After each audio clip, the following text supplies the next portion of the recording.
அந்த பச்சை மணி பவள மணி ஊசி மணி விற்கும் பொண்ணே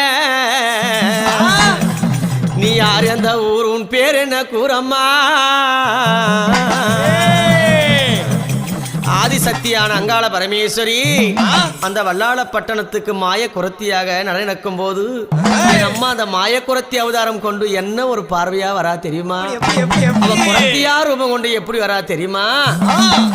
பச்சாமணி பவளம் மணி ஊசி மணி விற்கும் பொண்ணே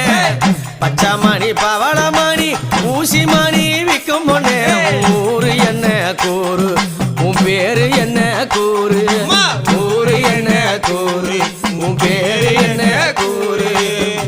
ஊசி மணி பவளம் மணி எத்தனை மணிகள் இருக்கு ஊசி மணி பவளம் மணி எத்தனை மணிகள் இருக்கு ஊரு என்ற கூறு